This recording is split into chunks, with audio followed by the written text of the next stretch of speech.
This is Sway. Sway. In the morning. Don't shake your body. Wake your fuck ass up. Ladies and gentlemen, we broadcasting in Super Bowl Central. Super Bowl 50, Heather B. It's big. It's big, Heather B. Just got bigger. We tell you why, man. Bay Area got a lineage of great sports teams here. Legendary, iconic players that come from just across the bridge. I'm not going to talk about the team that wears red, Heather B. I'm going to talk about the ones that wear silver and black, Heather B. Tradition of excellence. The one and only Oakland Raiders. Lady, give me a round. Somebody give me a round of applause. I got to take it. I know I got to deal with it right now. Deal with I'm this in the right Bay. now. I got to deal with it. I'm usually a hater, so I'm taking it. You take this. I'm taking it. And the Oakland Raiders have always produced elite players from the days of Fred Bilenikoff to the days of Tim Brown. Tim Brown's dope. Tim Brown was dope. And now in this era, we got the one and only Amari Cooper from the Oakland Raiders, ladies and gentlemen. Cliff Branch. I could go on and name some of the most elite players in the game, and none of them accomplished what this guy accomplished. First receiver in franchise history as a rookie to get over 1,000 yards receiving, Heather B. He's here with us right now. I feel empowered. I'm going to let you talk, Amari, but I got to talk my shit right now. You hear him, Amari. I'm dealing with it. I got to take it because I be clowning them about the Raiders. All right, Sway. Amari Cooper is here, ladies and gentlemen. Amari, how you doing, man? Hey, man, I'm doing great, man. I'm glad to be here. I didn't mean to scare you right there with that introduction. Amari. Scare him. man. Amari came in nodding his head, acting like he got bars, Sway. We'll talk about that later, man. Congratulations on your success, man. Yeah. It was great watching you play this year. A lot of us here, Steve Cohen, our VP of sports here at Sirius XM. He's a Raiders fan as well. We didn't finish the season like we hoped we would, but we made a lot of progress. Would you agree? Yeah, definitely. We made a lot of progress, and it's encouraging to go into next season. You know, it's interesting because a lot of folks are predicting now that next season will be the season of the Raiders. Football is different, so sometimes it takes some time to build a team. And we've been building and rebuilding and building and rebuilding. Can it happen in this next season? Most definitely, without a doubt. We have all the right pieces in place. We felt that we had all the right pieces in place this year to do it. But, just having that season to where we were on the cusp of making the playoffs, we feel like we can do it. Yeah. And we feel like we're going to do it. I felt towards the end of the season, yourself, Derek Carr, a lot of the players, it felt like a chemistry was happening. And Carr, a lot of people have been acknowledging his evolution, in his position. Dude, how much heat does he have when he throws the ball? He bring that heat. He bring that heat behind it, yeah. Yeah, because you've worked with different quarterbacks, coming up as playing in Alabama. And by the way, do you know Wilder? Do you know the heavyweight champions from Alabama? Deontay? Oh yeah, I've met him. You met him? Yeah. Did y'all bond? No, we didn't build like a chemistry together, but I've definitely met him. You definitely met him. And so what do you do in the off season? Like, are you going to be practicing, or what do you do in the off season? Well, I've taken some time off. It's always good to get away from the game a little bit so that when you come back, you can actually appreciate it. But more than anything, you have to let your body rest because your body is your biggest asset. But I'll start back training here soon and get back on the ground. Well, Mari's really mild-mannered, have to be. I'm trying to sound off like this hyena, us being these Raiders fans. The Oakland love you, man. You feel it when you're in those streets?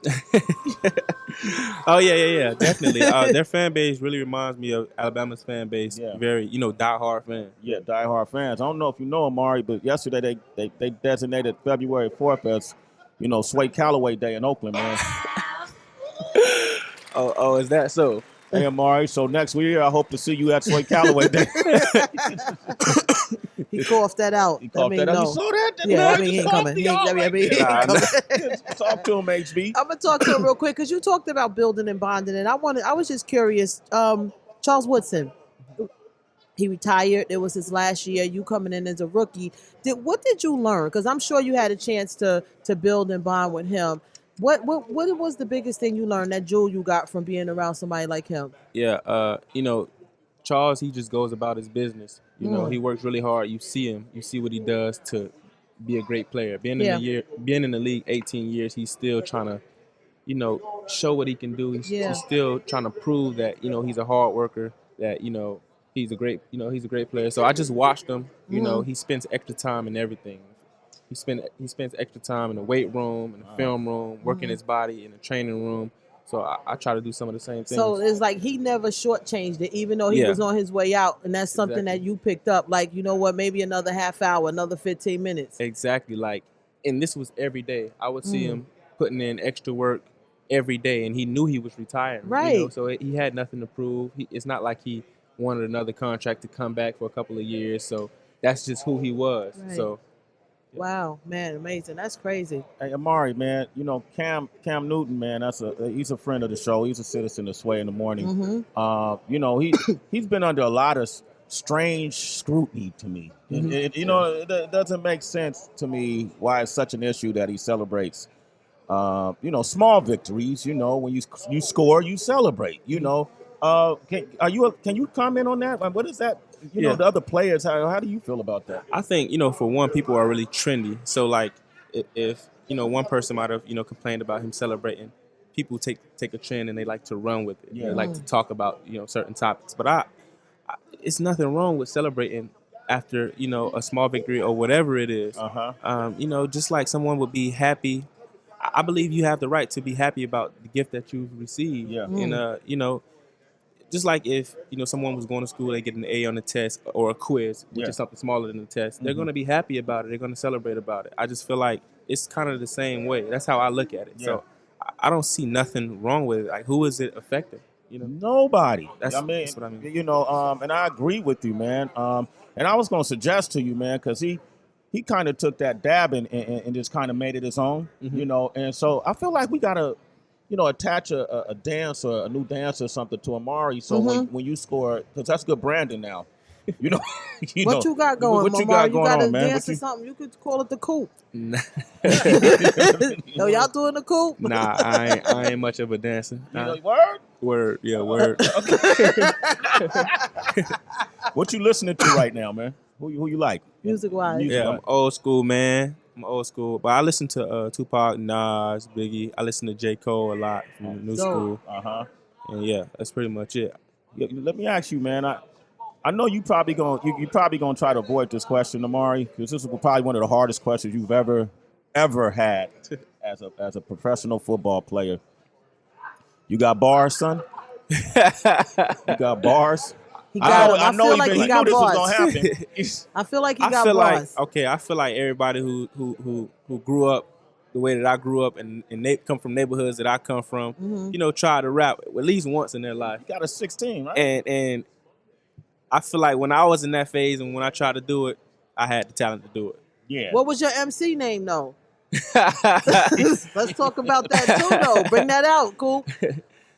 That cough again. Oh man, was it Coupe de Ville? Like what was it? You know, AC. You know, nah, man, I ain't gonna get into all that right now. You got 8 bars for us, a cappella. Nah, I'm good, man. I'm past that phase of my life. That's the best answer I ever heard. Who said I'm past that phase?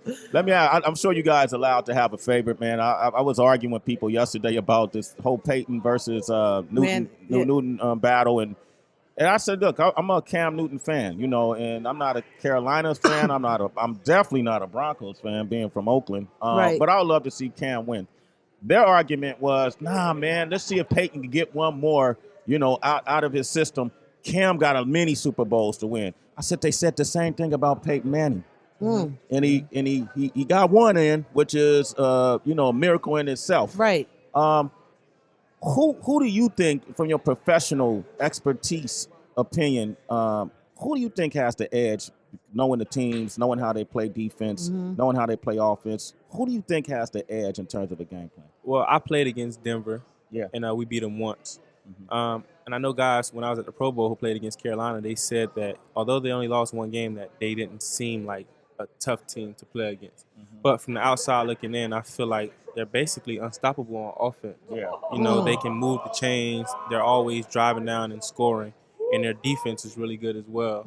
And I feel like Denver's defense is really good, but it's really hard to stop a quarterback like Cam. Yeah. So I feel like Carolina definitely has it. Carolina, man.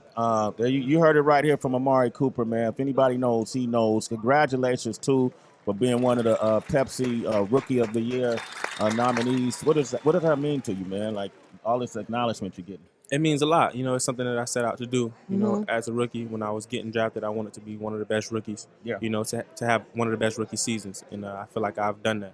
You know, it's Pepsi, man. When you think of Pepsi, you think Michael Jackson, you think Beyonce, you think a lot of big names, bro. You know, so you got your smile down pat because your smile can make the difference in the paycheck. Let me see your smile, man. Let me see. He just be coughing, yo. Amari's a cougher. Robitussin. All right, man. Well, congratulations, man. Amari Cooper, man. Oakland Raider. No doubt. Oakland Raider. It's a Raiders show. All right, This is a Raiders show. Down with the Giants. You're always doubting us, man. I knew you was from New York. I could tell. It's the attitude and everything. Nah, just the accent. The accent. Yeah. He always coughing. That's Jersey. I'm from Jersey. That's really is Jersey. But coughing, we do say it like that, right? Where did you grow up, Amari? Miami. Oh, shit. Damn, Miami? Miami. That's a good life. What part? Carroll City or South Beach? Nah, I grew up in the Grove. In the Grove? Yeah. Okay, cool. Wasn't that sweet? No. No? No. Okay. All right. Amari Cooper, man. Thank you for coming by the show, brethren. All right. Doug Flutie is going to be joining us. Nice. Legendary, iconic. You know who that is, right, Amari? Doug Flutie? Yeah, of course. Yeah, okay. All right. He's going to be joining us. Maybe he got bars. Amari crumbled under pressure. All right, Sway in the Morning, Shade 45. It's Sway in the Morning, only On Shade 45.